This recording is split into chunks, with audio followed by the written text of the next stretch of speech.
keep calling this the Chinese virus? There are reports of dozens of incidents of bias against Chinese Americans in this country.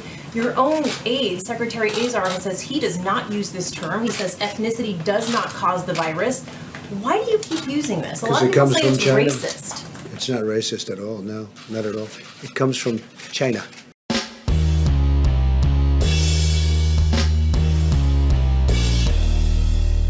How's everybody doing? My name is Anthony Brian Logan, and today we got to talk about the Department of Energy finally admitting that the virus most likely came from a lab in Wuhan, China, and not a bat, a rat, a cat, or a dog. Now, we all knew this 3 years ago, right when the virus first came to the shores of the US of A. Back in March 2020, we all knew this to be the most likely explanation.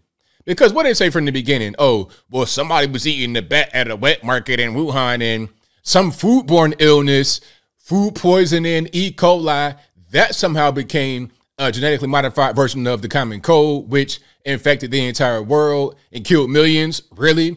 Does that make any sense to you? I think not. And as a matter of fact, not only is it nonsensical, that explanation, which was the only one that was pretty much given, the only halfway acceptable one, was also considered racist, because if you were to say that a Chinese person was eating a dog or a cat or a bat or a rat, that's somehow racist. And the lab leak theory was nonsensical. It was xenophobia against China. Trump was wrong for calling it the China virus, all this, that, and the third. Now, before I go any further, let's roll the clip that will show you all the ridiculousness from back then, because they want to just have us say, hey, it's all good, man. Kumbaya. Let's all forgive and forget. I think not. Let's go back and see what they did. If you want to see this video in full, of course, the link will be in the description. But without further ado, let's go ahead and roll it.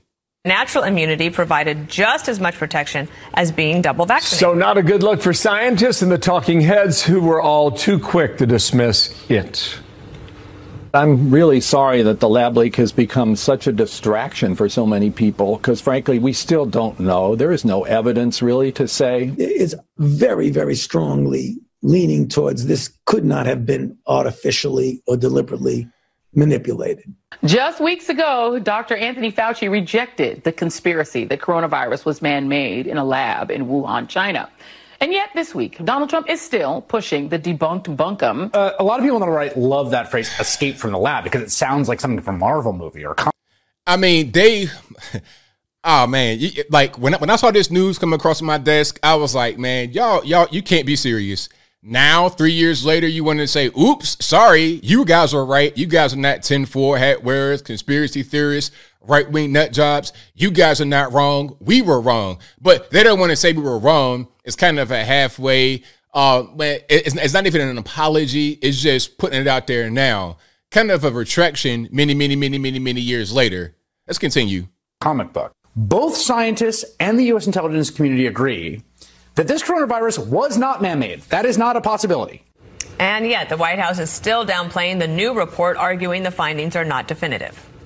Oh, yeah. Some elements of the intelligence community have reached conclusions on one side, some on the other. A number of them have said they just don't have enough information to be sure. One of the things in that Wall Street Journal report, which I can't confirm or deny, but I will say the reference to the Department of Energy, President Biden specifically requested that the national labs, which are part of the Department of Energy, be brought into this assessment, because he wants to put every tool at use to be able to figure out what happened here. But right now, there is not a definitive answer that has emerged from the intelligence community on. Let's pause on that, because they want to try to hang on that. You know, they always do stuff like this. They'll tell you the half truth or the full truth, but then give themselves an escape hatch to say, well, it's not 100% verified by the intelligence community, by the Department of Energy or whatever. And you know what? I just got to say one thing, because let's talk about that. You know, the whole thing about low confidence. I'm going to get to that in a minute from this New York Times article. And of course, this will be in the description below as well. The American people are tired of being gaslit by the government. They're tired of being lied to by the government. They're tired of the government telling them whatever the government wants them to know, especially when it's been proven time and time again to be a lie. Time and time again, they always do this. This is why people just don't believe the government anymore. This is why there are so many so-called conspiracy theorists, because your conspiracy theory at this point might make more sense than what the federal government tells you. So why should you believe them anymore? Stuff like this is just yet another drop in the bucket, another proverbial straw on the camel's back. Another one. Here we are. Look at this headline. Lab leak most likely caused pandemic. Energy Department says. This is the federal government telling you that the lab leak makes the most sense, which again, we all knew years ago. We knew this right when the whole thing happened. If you were to put two explanations in front of me, okay, somebody ate a bat and then somehow them eating the bat released this genetically modified version of the common cold and affected the whole world. That's your first option. Or the second option is the outbreak happened right where there's a virology lab where they conduct experiments on existing viruses, making them more potent and deadly, trying to find ways to combat them, come up with vaccines for them or whatever. And then somehow one of those viruses that they've been working on escaped the lab, infected those around the lab first, and then those people traveled the world and got all of us sick. That's what happened. Tell me which one of those makes the most sense, but I digress. Let's take a look at this subhead here to get to this whole thing about quote unquote low confidence. The conclusion, which was made with quote low confidence, came as America's intelligence agencies remain divided over the origins of the coronavirus. Now, the whole thing about low confidence, they're using that as an escape hatch to say, well, they're not totally sure. Maybe it did come from a lab, maybe it didn't. But why would they say anything about this if they didn't really believe it to be true? If it was such low confidence, they keep that under wraps 100%. They wouldn't just throw it out there like that. They wouldn't do that.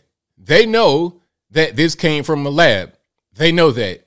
In intelligence community, since when, well, I'm going to say since when, when's the most recent time you believe the so-called intelligence communities, the same people that said Hunter Biden laptop was fake and it came from Russia, although we saw him on the tape smoking crack, we saw Hunter Biden on videotape smoking crack. We saw him. I'm going to go ahead and digress. I won't read this article here. You pretty much know what it is. Are talking about, oh, it may have come from the lab, may not have come from the lab. We all know where it came from. We knew back in the year 2020, the mainstream media, news agencies, they all gaslit us. They made us out to be some kind of nut jobs. We didn't know what was going on. And we're proven right yet again. We're proven right time after time. Thank your local conspiracy theorists for alerting you about what's going on. But I'm glad that many of us have been vindicated finally by news like this. And I think I'll leave that right there for now. And what say you? How do you feel about everything that's going on here, especially with this thing about the origin of the virus? Didn't you already know that? Is it news to you? Whatever your thoughts are, let me know in the comments below. You guys know where I'm at. I'm not surprised. Not one bit. Not one iota, not at all. And I don't think you guys are surprised as well. All that this tells us is that the government will tell us anything. They'll lie, they'll cheat, they'll steal. And we, the people, at a certain point, got to say, you know what, enough's enough. We're not going to be buying into this whole thing of federalism. Let's take our country back away from the deep state swamp. But whatever your thoughts are, please let me know in the comments below. And that's all I got to say for this video. If you like what you heard, please comment, rate, share, and subscribe. Peace.